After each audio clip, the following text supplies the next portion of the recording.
All right. So, good morning, everyone. Welcome to Tuesday, March 2nd. As you can see, it's a beautiful day outside, or you maybe can't see that because you're not here, but you'll just have to trust me. It's a beautiful day out there. Spring is on the way. Soon it's going to be green and warm and summery. So Abby is here. Good morning, Abby. Simrat is here. Good morning, Simrat. Shania is here. Good morning, Shania. And Tushin Sana is here. Good morning to you. Where we were yesterday was having a bit of a conversation about, there we go, about sexism and about patriarchy, right? So before we watched the little video, the little BBC documentary, we introduced this idea of patriarchy, right? It's a condition in society where men are kind of have power, but also are seen to be superior to women, right? And so I think we kind of see some echoes of that in this video we watched, what stands in the way of women being equal to men, right? And so there were four young women that we spoke to, Vigdis and Mira and Lulu and Shui Shui, and they kind of recounted different aspects of their experience, right? Whether it was, the freedom to sort of go out, at any time of the day, to leave their house and to feel safe,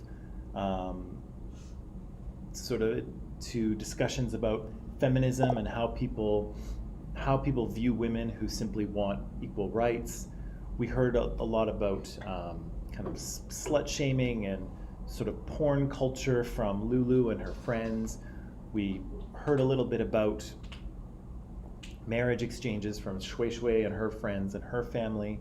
And from Mira, we kind of heard about some of her kind of, I guess, personal freedoms that might have been restricted because she was a girl, right? And again, smoking doesn't count, Mira. You're not, not being allowed to smoke when you're 15 is not sexism. It's good parenting, but still, all of these girls were suggesting that they still felt like they didn't have equal privileges or opportunities that boys did in their culture, and that seemed to be the case no matter where they were, right? Whether Shui Shui was in Lesotho, Mira was in Jordan, Lulu was in the UK, Vigdis was in Iceland.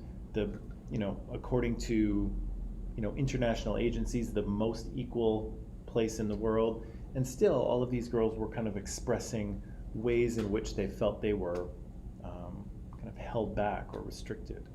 And so I guess my question for you is, where did we kind of arrive at the end of that documentary in terms of what is standing in the way of women being equal to men?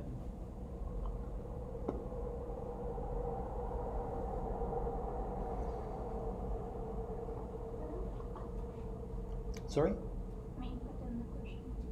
Yes, the question is, what is standing in the way of women being equal to men? Traditions? Okay, give me more than that. The presentation about the women taking the men's standing. Oh, right. Yeah. What did you think about? What did you think about that? Yeah. About what was the narrator saying about taking? It's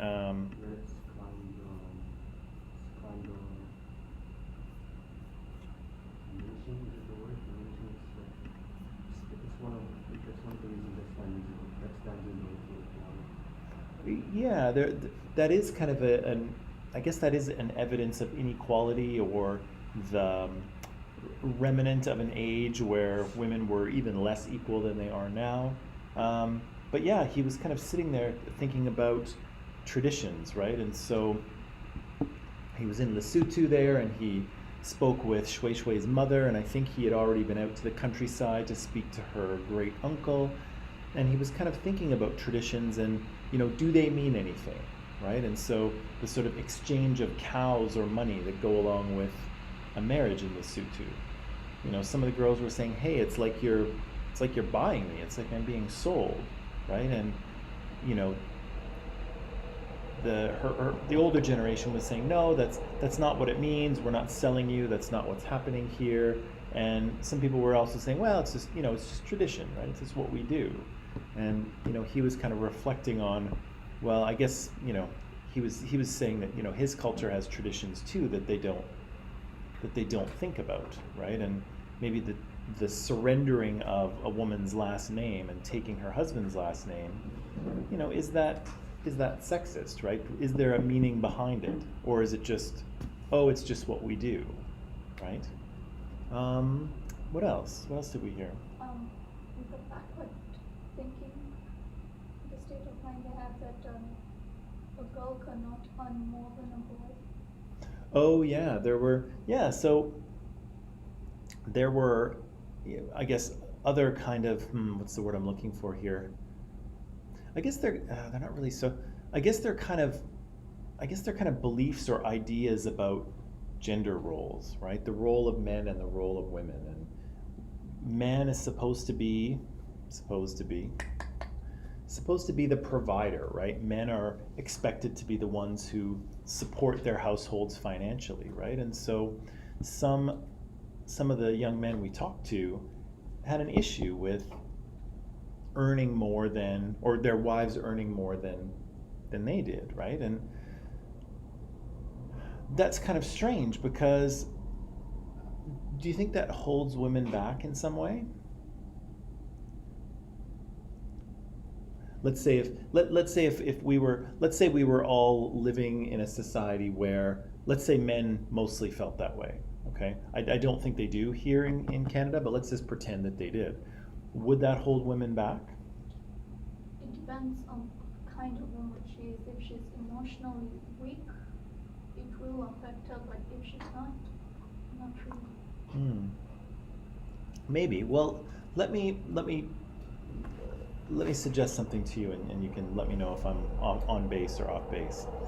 Do you think that if we lived in a society where men pretty firmly believe that they should make more money than their wives, do you think that would hurt the careers of women in the country? Why is that?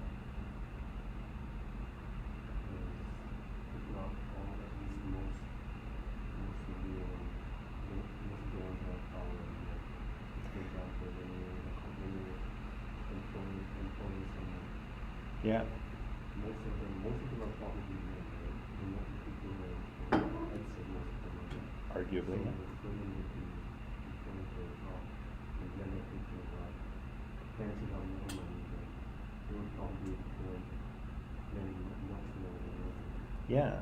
And in many cases that is kind of an underlying stereotype that results in the gender pay gap, that results in women being paid less than men, because the sort of subconscious message when men get hired, especially if they find out that the man is married or has children, it's like, oh, he has a family to provide for. We need to pay him because he's the provider, right? Whereas a woman, if a woman applies for the same job and they find out she's married and maybe has kids, it's like, oh, well, she has a man to provide for her, so we'll pay her less. And again, nobody's really thinking that consciously, right? Nobody's actually thinking that, but good morning. But that's kind of the underlying stereotype, right? That's the idea that people have in their subconscious, that since men are the provider, we need to pay them more. And because women have a provider that they're married to, we can get away with paying them less. And again, you know, that might be true for the men, but it's not true for the women, right? Women's salaries provide for a household just like men's do. But we have kind of a double standard in terms of who is supposed to be the provider, about who is supposed to bring home the bacon, right? And so that kind of idea can discriminate against women in terms of their hiring or in terms of their pay, right? Because we think, oh, well, they're not the provider, so we don't have to pay them as much, right? And again, no one's thinking that consciously. Well, maybe some people are, but most people are not thinking that consciously, but that is an underlying bias that people can have, right? What about at home? Do you think that if we lived in a society where men felt that way, do you think men might be less likely to support their wives' careers?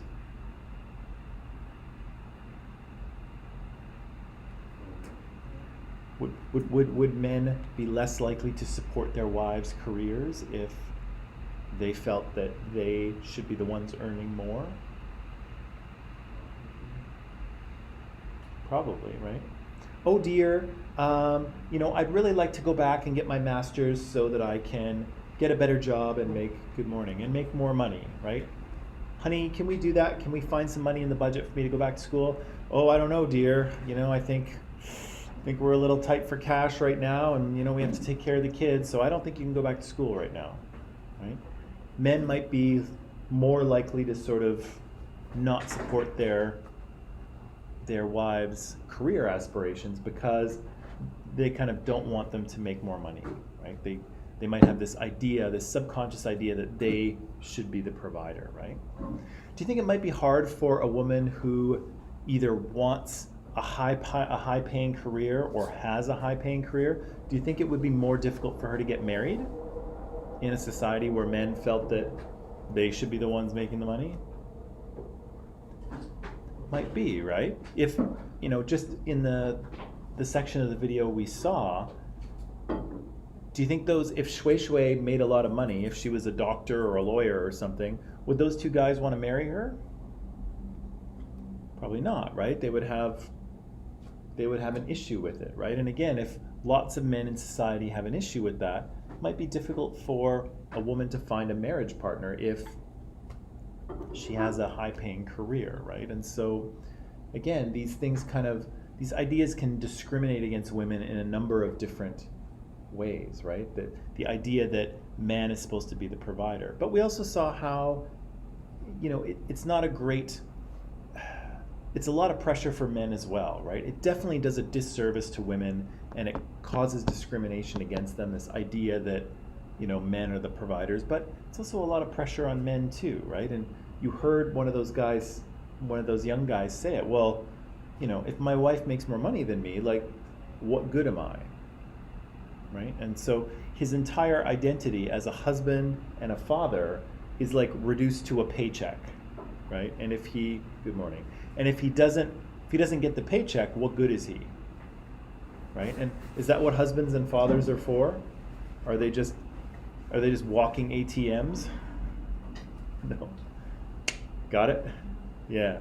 No, they're not, right? They bring a lot more to the family than just simply the money. But you kind of heard that guy kind of express the stereotype, right? Well, yeah, I'm the husband, I'm the provider. If I'm not providing, then what am I?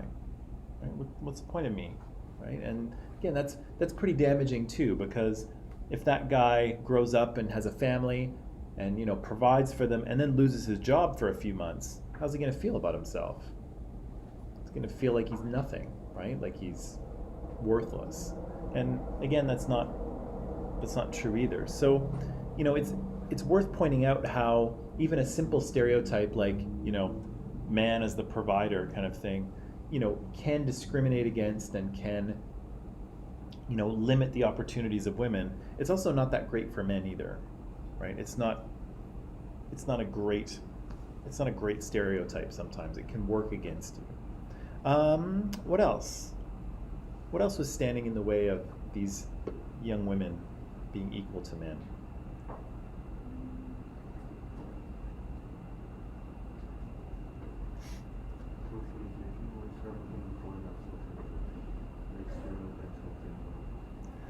Yeah. In general, yeah, that's a good way to answer it, right? We have socialization is in the way, right? We have gender roles that limit the sort of opportunities or abilities or freedoms of women, right? And it's so easy to just imagine that that's the way things are, right? That's just the way of things. And we heard that, I think, in a couple of those young people kind of echoed that idea, right? It's like, oh yeah, that's just, you just watch porn, that it just happens, right? Or, well, if girls, don't want to be noticed, then they just shouldn't wear makeup. Or, this is just our custom. We exchange cows before marriage, or, good morning. Or that's just the way it is, right? It's a dangerous world out there, and girls can't walk home at all hours of the night. Or, this is just, this is how our life is. This is Mira and her friend getting their nails done. This is just culture, and this is, we just have to get used to it, right? So it's very easy to take socialization and just, explain it away as, oh, that's just the way things are. But again, I've tried to take pains in this class to say that most social rules are made up, right? Things are only this way because we've kind of agreed that they are, but they don't have to be, right? Things can be almost any way you want if you can get people to agree to it. And so it's one of the benefits of being human, right? If you're a honeybee, your existence is pretty much what it is, right? Bees don't get a lot of options in terms of what they want to do with their lives, but humans do, right? Humans can change their minds and can do something different really whenever they want to, right? That's a huge strength. And so we shouldn't delude ourselves into thinking that things just are the way they are and they'll never change because that's just how things are. That's not entirely true. But it doesn't mean that things are easy to change either. Anything else we're missing here? Things holding women back? Socialization, social messaging, gender roles, the idea that things just are the way they are.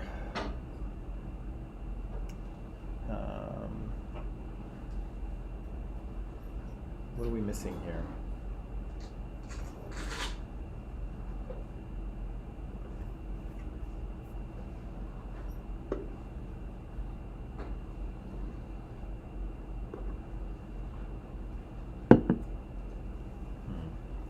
Maybe nothing? Does that kind of sum up what we've heard? Okay. Let's see, oh yeah, women's suffrage. I wanted to talk a little bit about women's suffrage, and because the question of that BBC documentary was, what's holding women back? And taking a little, not a deep dive, but a shallow dive into women's suffrage kind of shows us how women have been held back in a particular case. And so suffrage is kind of a weird word. It sounds like suffering, but it's not. It's women's right to vote. And so here, as I'm going to show you just a short video that talks a little bit about women's right to vote in the United States, but also in Canada, and how they kind of won that right. Because again, if you go back 100 or so years, women do not have the right to vote in Canada or the United States. And so they had to push for and fight for that right, and they won it. But again, it wasn't just freely handed over. And so what I'm going to ask you to do, again, it's a very short video. It's only 5 minutes long or so. I'm just going to put the link here in Microsoft Teams for our online friends so that they can watch it as well. Okay.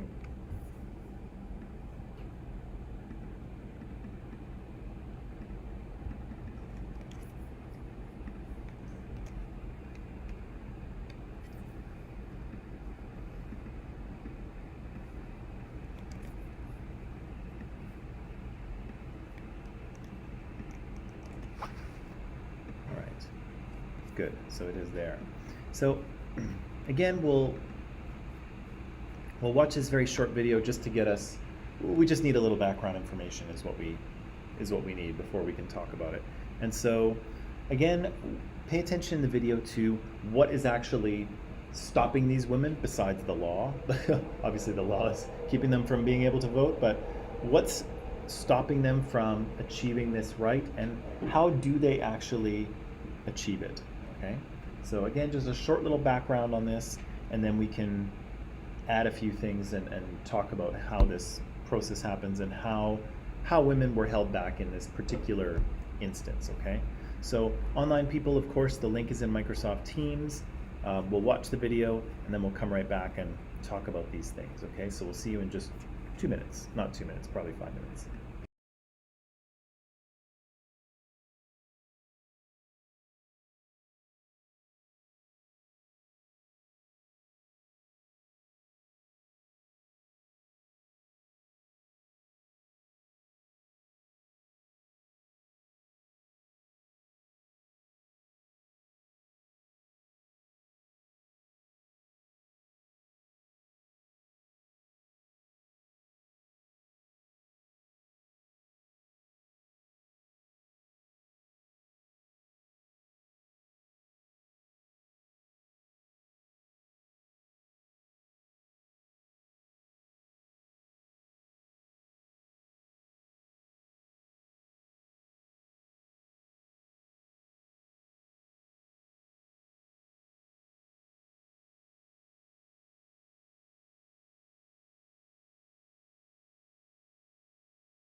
So, as you can see,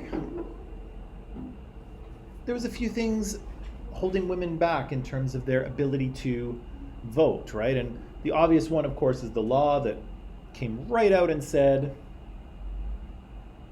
women may not vote, right? But what are some of the other things that were holding these women back?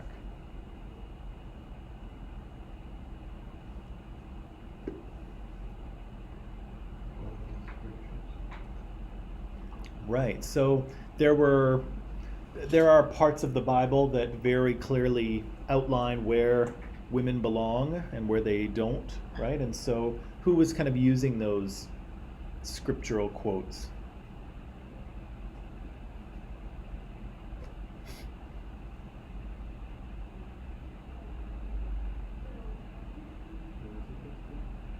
What's that? Who was using these scriptural quotes? Yeah, politicians were, right? So every year there was a bill introduced into legislature saying, hey, why don't we give women the right to vote, right? And everybody laughed at it, and then some politicians stood up and spoke in opposition, right? And so they said, no, look at the Bible, for crying out loud. It says very clearly that, women were not made for men, but nope. Men were not made for women, but women were made for men, right? And the place of women is in the home, obeying her husband, right? What else is holding these women back? Or, right, the sort of perceived, I guess, character of women, right? And so we heard the quote, women are too emotional, right? If you gave them the right to vote, it would be utter disaster, right? They'd be a menace. Like men have done such a great job. But anyway, wars and, colonization and slavery and environmental destruction. It's hard to imagine how much worse it can get. But anyway, yeah, so the idea that women are too emotional, they'd be a menace. What else? What else gets used against women here?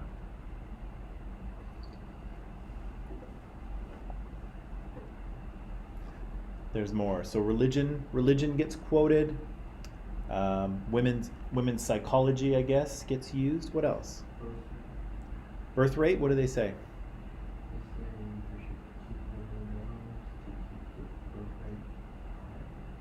Yeah. So it's almost like a survival of the species, or like, the health of the country is at stake, right? We need these women to.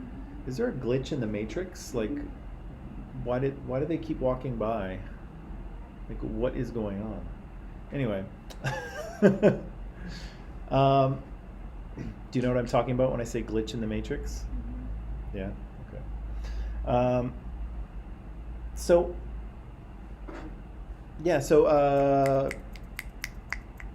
Birth rate. Yeah, so it's almost like a biological thing. A biological argument is used against them, right? Like if women were voting, then who would have time for all those kids and baby things, and then the birth rate would decline, and then our country would collapse. Right? What else gets used against them? Or what other arguments or criticisms get used against them?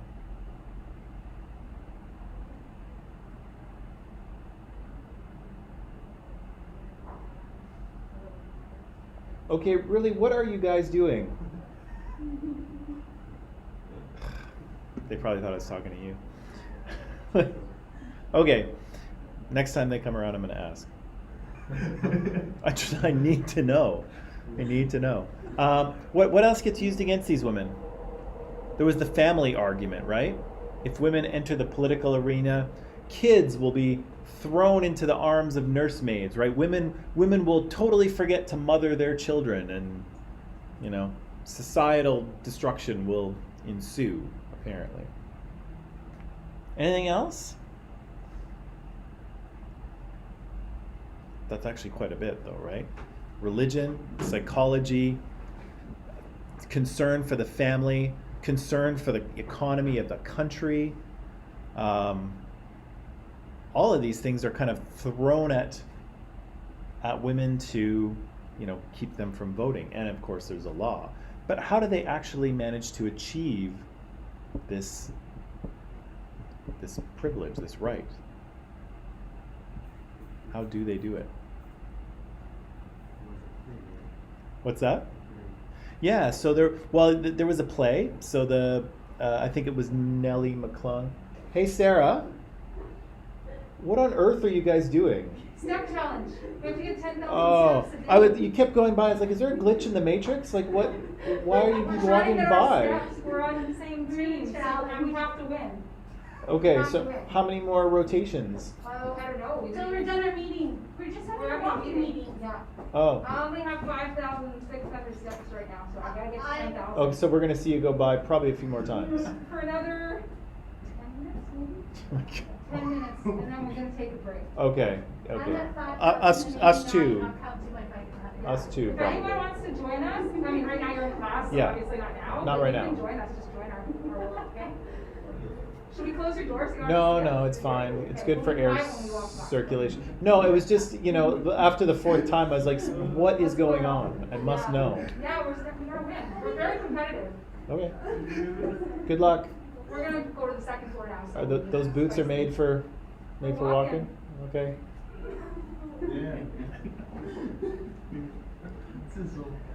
Oh, good grief. Okay. Okay, so how did these women win the right to vote? They staged a play, right? So again, all these not criticisms, but people were saying, oh, if women got the vote, imagine what would happen. And so these rather intelligent women put on a funny play, a satire play. It was like, oh, if we gave the vote to men, all these crazy things would happen. Men would just lose their minds and wouldn't be able to function in society. And so they put on this sort of funny play to advance their cause, and it seems to have worked, right? People took notice and enjoyed the play and started talking about it. What else happened? What else was going on?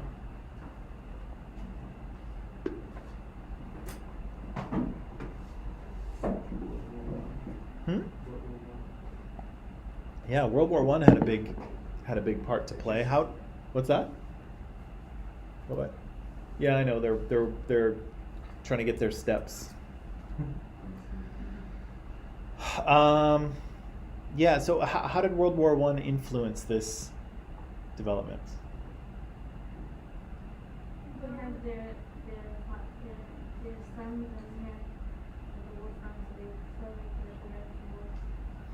Right. It was a bit of a ploy, right? It was a bit of a ploy by Prime Minister Robert Borden, right? So Robert Borden knew that he was going to have to introduce a conscription act. So he was going to have to he was going to have to draft people into the army.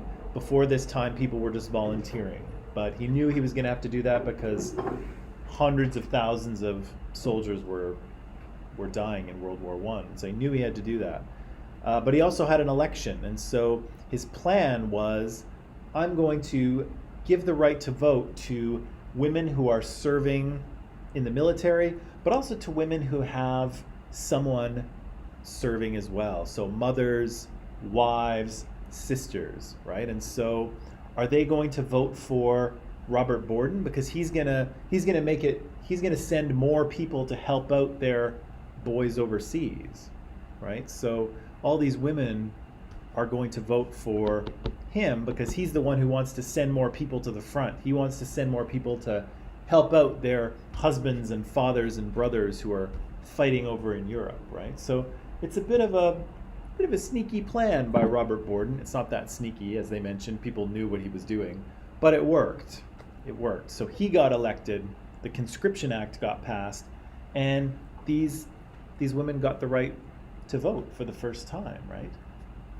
And then as we see, it's kind of, who says it? Agnes MacPhail says it's basically in the tide, right? So again, you kind of start chipping away at this thing, right? And so a few provinces get the right to vote.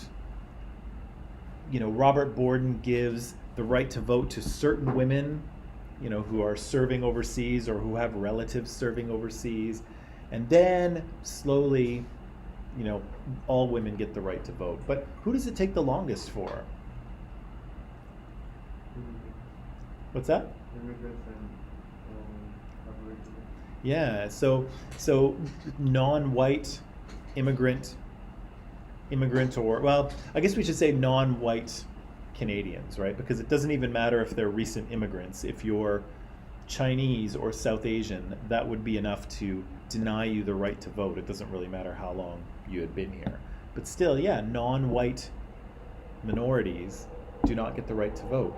Indigenous people do not get the right to vote, right? Until, unbelievably, like 1960 for some of them. So Indigenous people aren't allowed to vote in Canada until 1960, whereas white women get the right to vote decades earlier.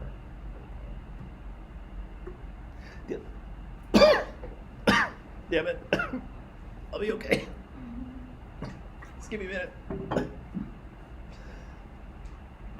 Okay.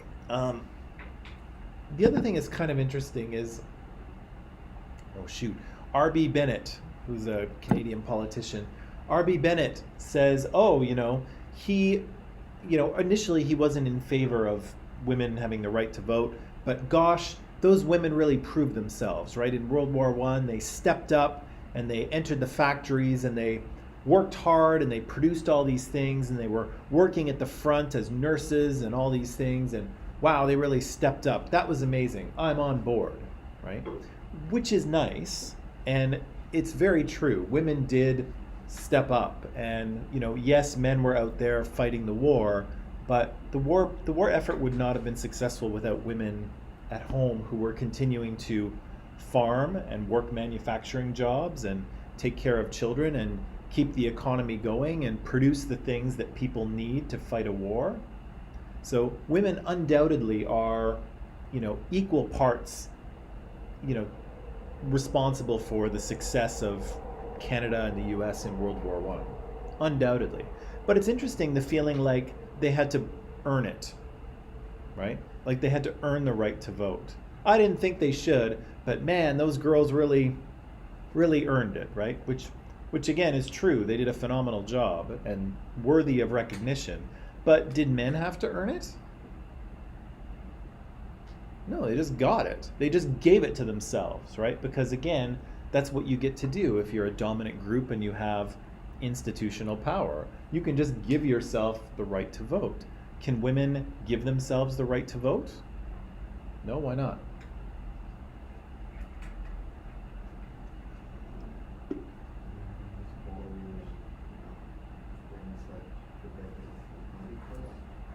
Yeah, and what prevents them from doing that? Men did, right? Because again, women didn't hold any institutional power, right? Men can grant themselves the right to vote or anything else because they have institutional power. Women did not have institutional power. They had no representation in government, and so they couldn't just give themselves the right to vote, right? They had to fight for it. They had to demonstrate. They had to hand out little pamphlets to people. They had to put on plays. They had to raise awareness, right? They had to keep pushing and pushing and pushing. And so, yes, they do achieve this, but it's important to note, A, that it's not freely given, right? They didn't just ask one day, hey dudes, hey guys, can you give us the right to vote? And men were like, oh yeah, gee, what an oversight. Sure. That didn't happen, right? It was a long fight. Women couldn't really do that themselves, right? They didn't have institutional power, so they couldn't give themselves the right to vote. And also, the right to vote wasn't given to all women equally, right? Race played a role as well, right? This sort of intersectionality of race and gender. So yeah, women got the right to vote, but really what it was white women got the right to vote, right? They were privileged in that, yes, they were women, they're in a minoritized group, but they're also white, so they're in a dominant group. And so they got the right to vote before other non-white women. And for some non-white women, it took decades later, like 40 years later.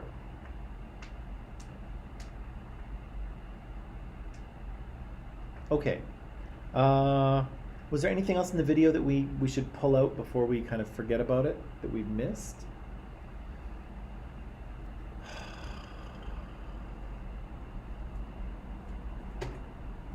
No, I guess we haven't. Okay, let's take a little break, come back, we'll review this, and then I've got a few more things to show you or talk to you about, but let's take a little break first.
Okay, and we are back.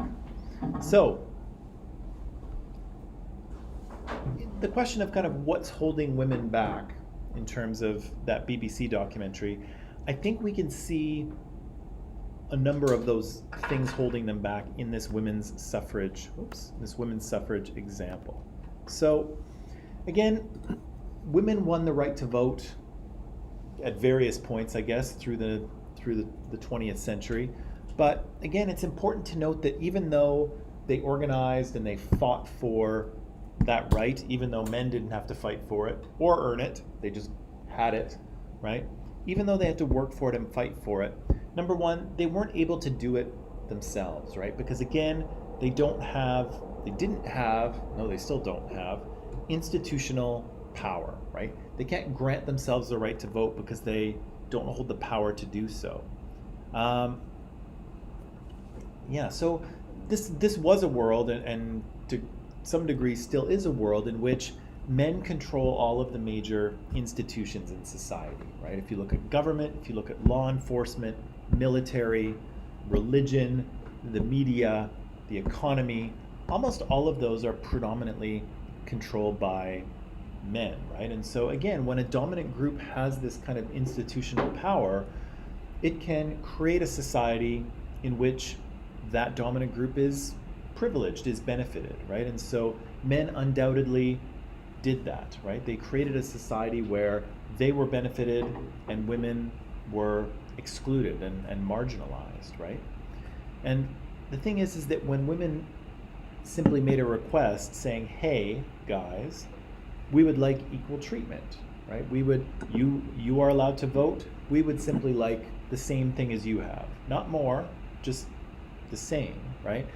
Then we saw that all of those institutions kind of sprung into action to maintain male power, right? To maintain the dominant group's power. And so again, you saw scientists saying, oh, well, we couldn't have that because women are too emotional and too fragile and too, irrational to exist in the world of politics. The world of politics is all about logic and hard decisions and arguing out things, right? And women are too soft and too, delicate for all of that, right? There's no scientific basis to any of that, but scientists nonetheless would show up and, prove that women were not suited for the world of politics, right? We had people quoting the Bible, and indeed we had priests speaking about it, saying, no, women belong in the home, right? Women belong serving men. God says so. It's in the Bible, right? And so the social institution of religion kind of stepped up to maintain that male power. We had, again, psychiatrists creating not only explanations of why women were not strong enough for politics, but most of the definitions within society of what is normal is based on what's normal for men, right? Oh, women are too emotional, right? Well, that's only true if you imagine that the non-emotionality of men is the normal thing, right? What if you thought about it the other way? What if you said, yeah, actually, expressing your emotions, that's a normal human thing to do, right? What men are doing is not normal. Bottling up their emotions, not expressing them until finally they flip out and lose it, that's not normal. Sorry to interrupt. I think I remember a term, a statement that the man made when before, I think, said boys don't cry.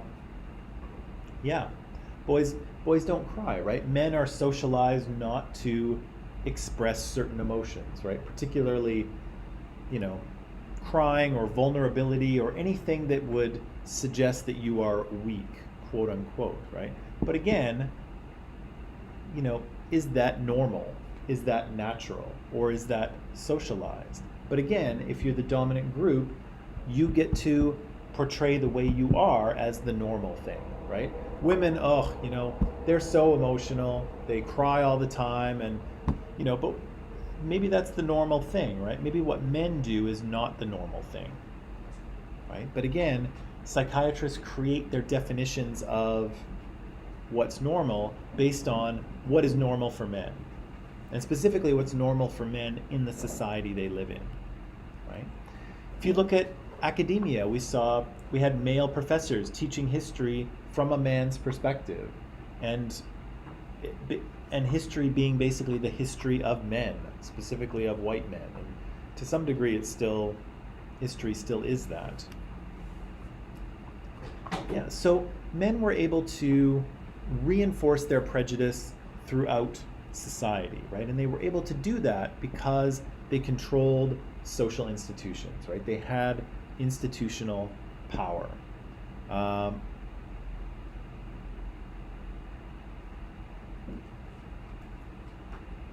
They had institutional power, and it's important to note here that even though there were probably men in society who didn't care or felt that women should have the right to vote, they were benefited anyway. So again, one of the aspects of oppression is that you don't have to agree with the oppression to benefit from it, right? So here I am, a white person in Canada, and I have benefited from the fact that Indigenous people have been marginalized and discriminated against and treated quite brutally in Canada. I have benefited from that, okay? And I don't have to like that, and I don't have to agree with it, which I don't. It doesn't matter. You are still benefited by it, right? And so here, there were certainly men who felt that women should have the right to vote, but they were still benefited from the fact that women didn't. I think I said early on when we talked about oppression the first time, I think I said these four things, that oppression is historical and ideological and institutional and cultural. And I just wanted to circle back to that very quickly to Daniel and Adel, are you guys with me, or are you doing something else? Are you with me? Okay. So oppression is these four things, and I wanted to circle back and sort of show how this women's suffrage example does demonstrate these things. So oppression is historical, right? So the fact that women didn't have the right to vote made sense historically because men had always been the ones to control and form the government. So of course they had held that power of voting for themselves, right? The other thing is that once you have a situation where one group is in power, that group actually builds a structure that works for them, okay? So tomorrow, if we kick out Justin Trudeau and his flashy hair and his beard that he copied from me, I had it first, Justin. Even if we kick out Justin Trudeau and we elect a government that is entirely women, right, 100% women, the fact that would be great, but the fact is they're still working within a government and a set of laws that were actually written and designed by men, right? So even though women would have much more of a voice, they are operating within a system created by men. And so to sort of achieve some sort of true equality, they would have to slowly kind of remake the government and remake the laws. And so that would take time, right? So the fact that a government and a country is a historical thing, and Canada is based on a bunch of laws and statutes that have been passed over the past 200 years or 150 years, that takes a while to change, right? So simply electing all women doesn't fix the problem, right? Because there's this historical basis for this inequality, right? Oppression is also ideological, right? So ideologies are big ideas in society that everyone kind of knows about, and most people believe because the ideas are so big and they're reflected in so many ways, they're hard to see as not true, right? Because it's just like, we kind of hear about it, we heard about it in the BBC documentary when people were saying, well, that's the way things are, right? Because those are part of those are ideologies, right? These big ideas. And so in this case, what was I trying to say with this slide here? Let me just see what I was trying to say. Oh, I think what I'm trying to say here with the ideology thing is that the ideology we're dealing with is actually patriarchy, right? The idea that not only are men in charge, but men should be in charge, right? That men are more suited to leadership, right? That men are stronger and more logical, and this is what a leader should be, right? Strong, tough, decisive, logical, right? So we have all of those things that we think about leaders, and as it turns out, those are characteristics that we think men embody as well, right? And so therefore men are in the leadership role. And so when we see men in the leadership role, we don't question it, right? It's seeing women in a leadership role that is the different thing, right? That's what kind of goes against the ideology. I'm not sure if that's what I wanted to say. And part of that ideology was the idea that women believed it too, for the most part. So what was interesting about this women's suffrage thing and these women who are fighting for the right to vote, they had to convince men that they should vote, but to some degree they had to convince women as well, because many women believed that, well, no, I'm not oppressed, I don't need to vote. If I have a concern, I'll tell my husband and he'll vote. What's the big deal, right? So these women not only had to convince men, but they had to convince some women as well that, what's happening here is an oppression. It is unfair, and you should have the right to vote too. And again, not all women, it seems shocking to say, but not all women necessarily agreed that they should have the right to vote, right? There were women who thought it was fine that they didn't vote. There were women who, I'm not interested in politics anyway, so who cares, right? There were women who felt that no, women are more emotional and men are more logical, and therefore they should be making those hard decisions, right? And again, it seems difficult to kind of imagine that that was the case, but indeed it was, because these ideologies about what men are like and what women are like are kind of hard to escape in society because they're reflected in so many ways. Oppression is institutional. So there's lots of social institutions in society. Government is one of them.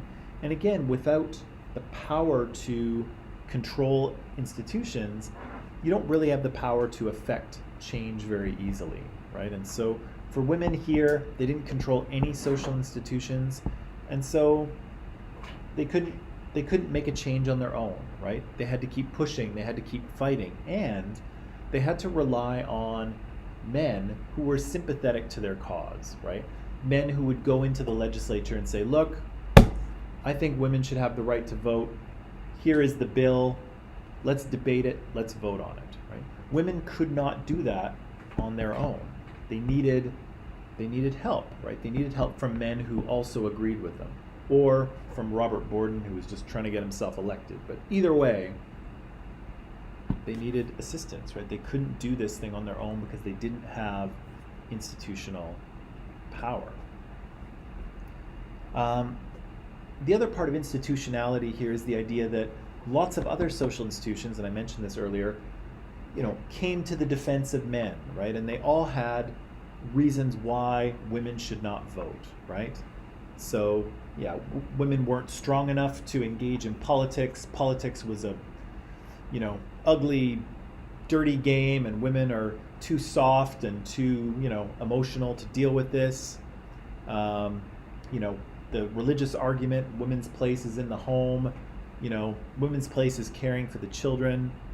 We had journalists writing editorials saying, no, we can't have women voting, otherwise, death and destruction, or whatever their argument was, right?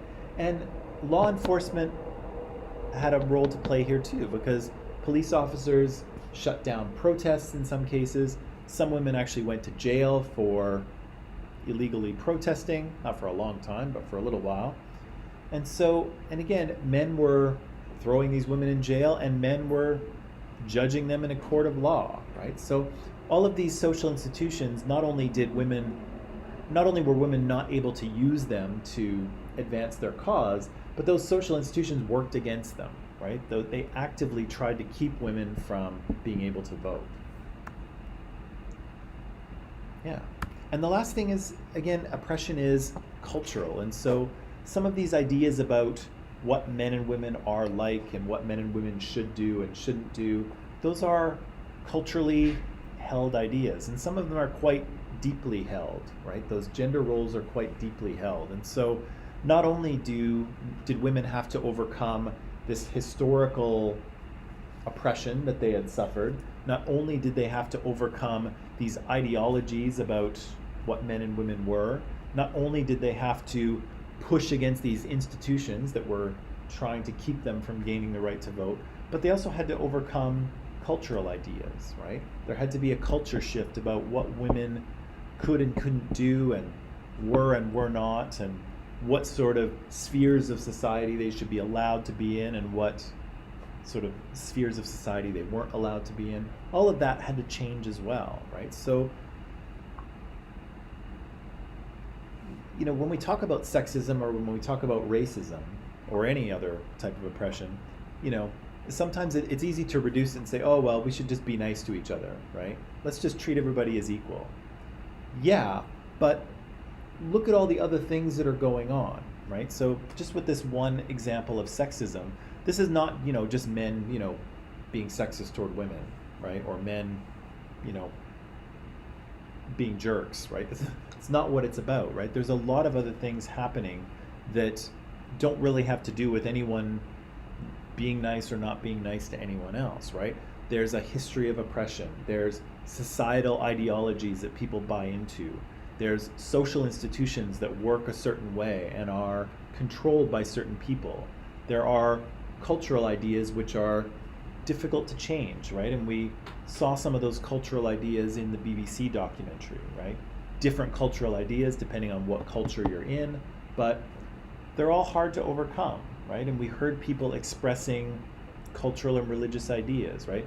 No, women should bring up babies. It's in the mother, right? It's in the mother somehow. The exchange of cows, the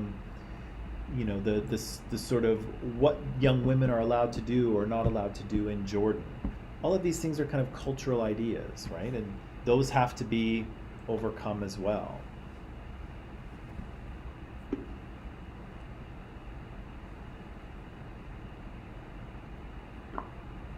You can sort of see some of this, pardon me, you can sort of see one of these cultural ideas when you see women in politics. Women in politics have a difficult job, because again, and I think I've mentioned this before, but I'll mention it now. They have a difficult job because they have to appear as two genders at once, in a way, right? And so someone like Hillary Clinton or Angela Merkel from Germany, they have to be both, right? So when we see someone like Hillary Clinton, she has to be feminine enough for us to accept her as a woman because she is a woman, right?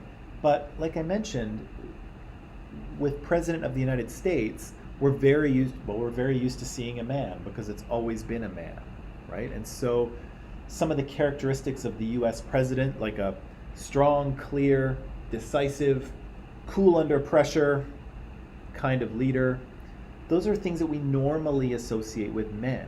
And so someone like Hillary Clinton, when she's running for president of the United States, somehow she has to do both. She has to be masculine enough to be taken seriously as a presidential candidate, but she also has to be feminine enough so that we accept her as a woman, right? She has to do both at the same time in a way that Barack Obama or Donald Trump or Joe Biden, those guys didn't have to worry about trying to do two things at once, right? Whereas female politicians have to worry about how to be strong enough to be taken as a leader, but how to be soft enough to be accepted as a woman. And it's a very narrow line to walk. And I would argue that it was one that Hillary struggled with.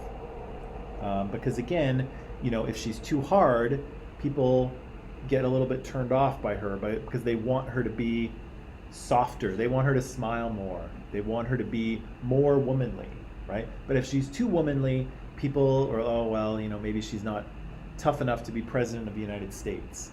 And I think she struggled with that balance, and I think it probably, other things hurt her as well in her campaign, but I think that hurt her as well. The necessity of her having to try to be two things, because the role of president of the United States is gendered, right? Which, again, a lot of roles are. If you think of a nurse in a hospital, who do you think of, a man or a woman? You think of a woman, right? Are there male nurses? Yeah, there are, absolutely. But think of a woman, right? If you think of an elementary school teacher, like a kindergarten teacher, do you think of a man or a woman? You think of a woman usually, right? And so lots of the roles we have in society are gendered. And when we encounter someone who doesn't fit that gender or doesn't fit what we expect, sometimes it makes it more difficult for them because they have to try to be two things at once, right? And it's because they have to sort of overcome stereotypes or gender roles or expectations. And so, again, this is part of the oppression of culture, right? Politicians and women in politics have to try to balance being two genders at once, right? How are you tough enough to be the leader, but soft enough to be accepted as a woman?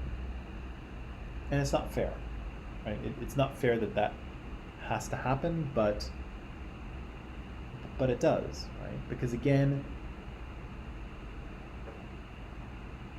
yeah, it's not fair, but it happens. It's also important to mention in this women's suffrage example here that there is a social stratification, there is an intersectionality here. So women get the right to vote in 1917, but again, it's not all women, right? Non-white women don't get the right to vote until much later, and Indigenous women don't get the right to vote until decades later. Look at this, in the US, black women did not have full access to vote until 1965. Insanity, right? So again, in telling this story of women's suffrage, it's important to say that yes, women won the right to vote in 1917, and it was a lot of hard work, and they had to push really hard and convince people, and they were a little bit lucky with the First World War, but it was quite a process. But it doesn't mean that the story ends there, especially for women of color, right? Because for women of color, the fight continued. For some, as you can see, until 1965, the fight continued. And so it's important to point that out as well. So yeah, these suffragists, these women fighting for the right to vote, were in a minoritized group, but they were also in a dominant group. They were also white women, and that helped them out, right? That allowed them to gain the right to vote earlier. So, now that was solved, women weren't held back anymore in politics, were they? But indeed, they continued to be. So, if you look at some stats here from the US, you'll see that my stats are a little outdated here, but I doubt they've gotten much better. In 2017, in Congress in the US, only 19% of Congress people were women. Keep in mind, in fact, that women are 50% of the population, right? And actually, in some cases, a little bit more, because us men tend to die earlier. So women are actually, sorry guys, but it's true. Women are actually a slight majority in countries like, I think the US, definitely in Canada. Women are a slight majority in Canada. I expect the US is the same. But despite being 52% of the population, they're less than 20% of political representatives in Congress, right? Only 33% of the Supreme Court is women. Only 18% of city mayors are women. Only 8% of state governors are women. And again, we've still never had a female president, right? And I would love to be able to tell you that Canada is totally different here, because things are so much better in Canada, which they are in some ways. But still, not so much in terms of female representation in government. So Again, Justin Trudeau, when he was elected in 2015, he had committed to having a cabinet that was 50-50 gender balanced. Do you know what a cabinet is, besides something that you put your cereal in? What's cabinet? It's a what? A place to store things? Yes. No. Well, yes, but not in this case. What Daniel, what's cabinet?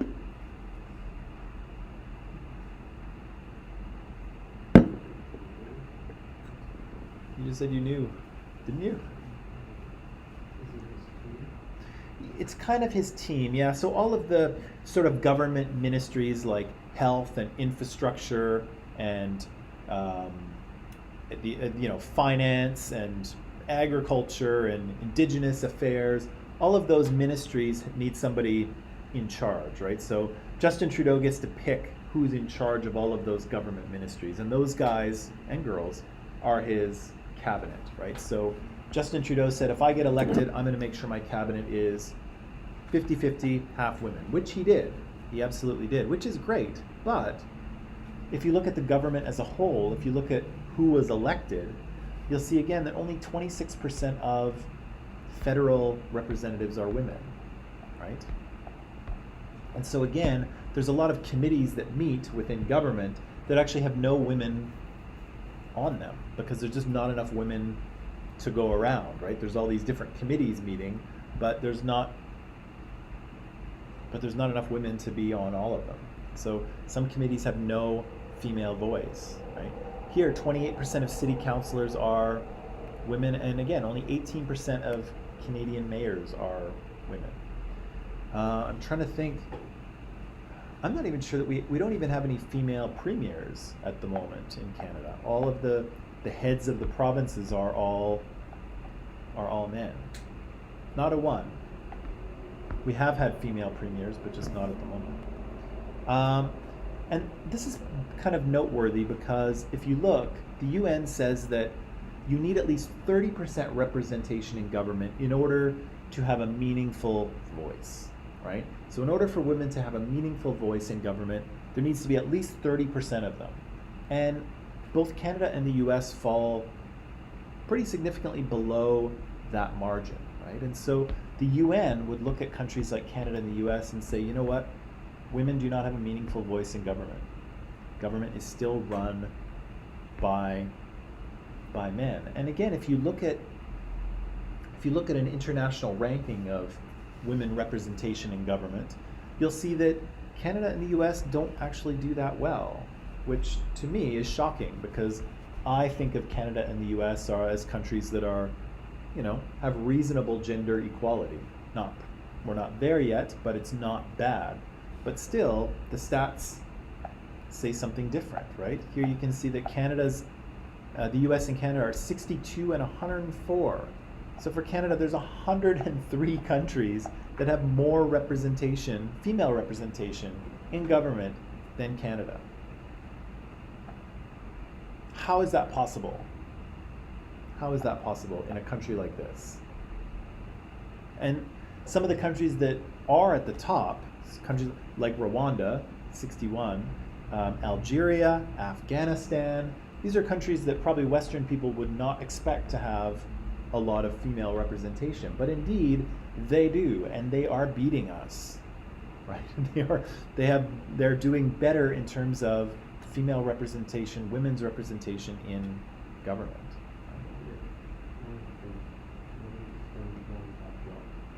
Yeah, so what do you think about that? Maybe women just don't want to be in government.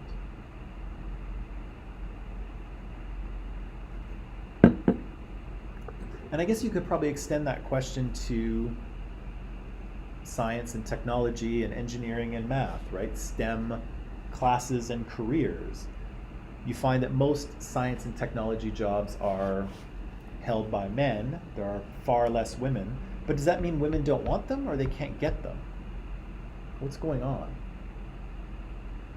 do you think? Could be. How do we know, though? Like, how do we know? So if we only have, I'm going to go back here. There we go. If 26% of MPs are women, how do we know that that's all the women that wanted to be in government? How do we know they're not being held back in some way?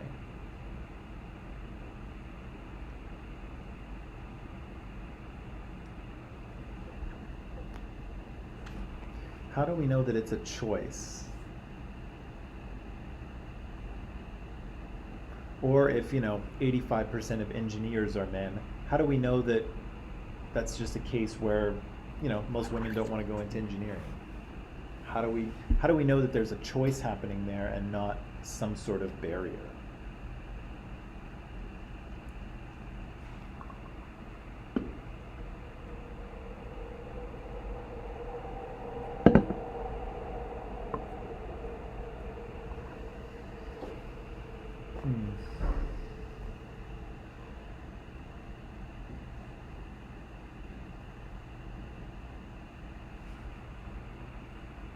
Not sure?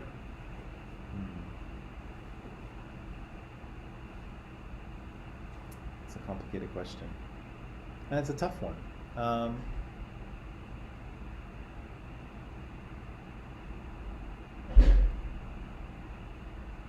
Yeah, it's a difficult question, right? Because again, we run into all of those aspects of oppression that we just talked about, right?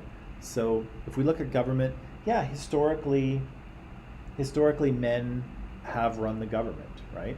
But even though women can now enter politics, they can run for office, they can vote, they can become prime minister. And in fact, we did have a woman prime minister for a short time. 20 or 30 years ago, Kim Campbell was prime minister for a very short time. Didn't last for a few reasons, but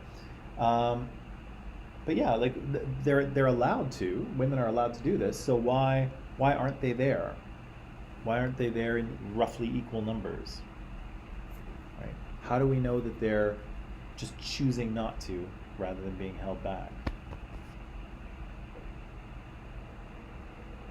It's tricky.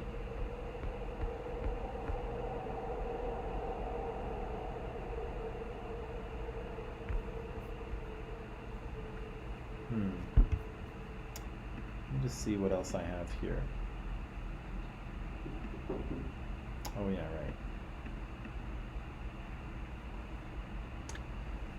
right. That's a good question.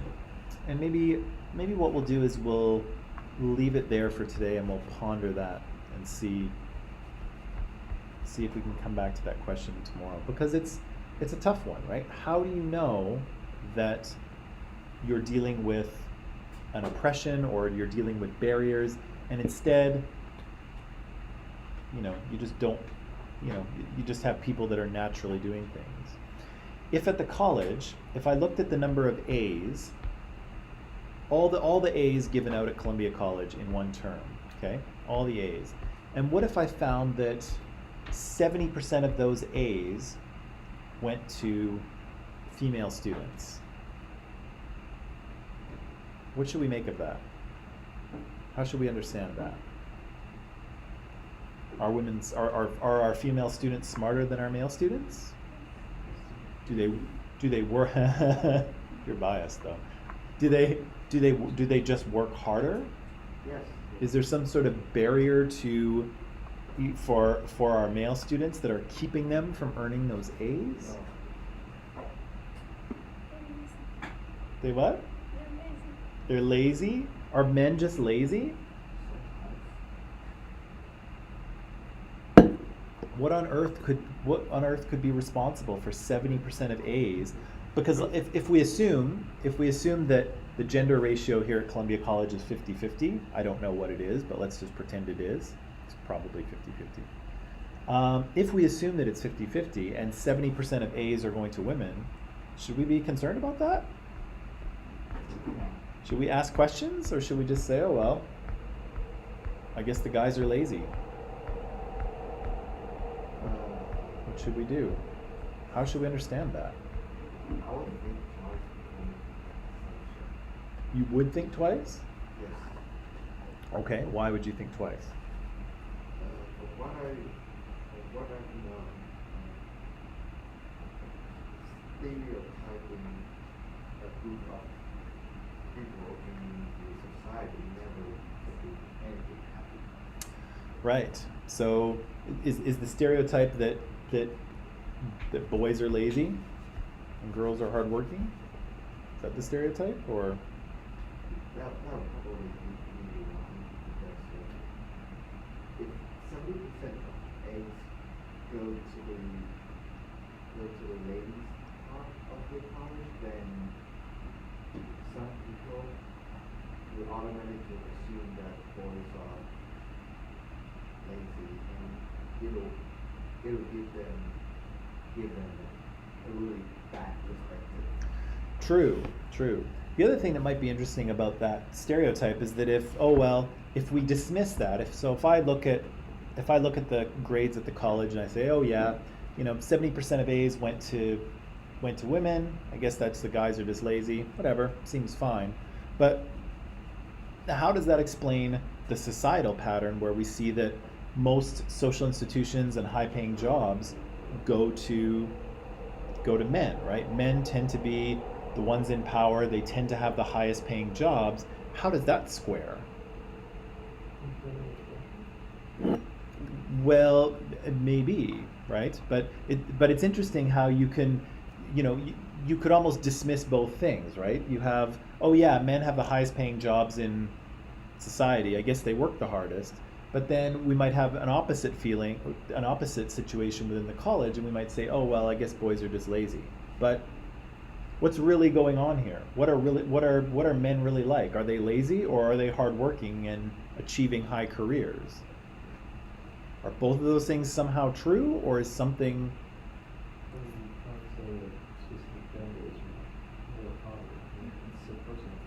It's a personal thing, but, and this is what we'll talk about a little bit tomorrow actually, it's a personal thing, but that's where the statistics help us out, right? Because yeah, everyone's different, right? We could look at Nicholas, and Nicholas might be the laziest student ever, or he might be the hardest working student ever, or he might be somewhere in between depending on the day. But Nicholas is just one person, right? He's just one case. He doesn't really tell us anything. But if I look at a college with 2,000 students, and each student is taking 4 classes, that's 8,000 classes. And if 70% of those grades, I don't know what 70% of 8,000 is, but it's a lot, it's thousands of grades, are going to one gender rather than the other, that's a lot of numbers, right? Nicholas on his own doesn't really tell us anything because he's just one man, right? But thousands of grades showing us a pattern of 70%, something's going on, right? Something is happening. I don't know what it is, right? I don't know what it is. I don't know if it's because guys are lazy, or maybe they work more, or maybe they work more because they're obsessed with their car, or maybe there's less pressure on them and parents are putting more pressure on the girls, or there's all kinds of potential explanations for our pattern. But when we see a pattern like that, it's worth asking a question. Yes, everyone is different and everyone is an individual, but that's what the statistics help us to see, right? They help us to see the larger picture, the larger pattern. So again, if that was the case at Columbia College, I don't know why that is, but I think it would be worth looking at. I think it would be worth asking the question of why is that? And similarly, with women in government, even though women can vote and run for office and be elected and serve as MPs or MLAs and even become Prime Minister of Canada, even though they can do all those things, they seem not to be, right? And so, again, we have big numbers here, and we see that 75% of the government is still just men. And so, again, we should ask ourselves the question, what is going on, right? Do women just not like politics and are not interested, or is something else happening? And again, I don't have an answer for you, but sometimes you just have to ask the question, like, what is going on? Okay, what is going on now is that we're out of time. So pack it up, come back tomorrow. We're going to talk about quizzes and papers tomorrow. We have to discuss a syllabus issue tomorrow and have a vote on something, so we'll talk about that. But until then, that is it, and I will see you tomorrow. So.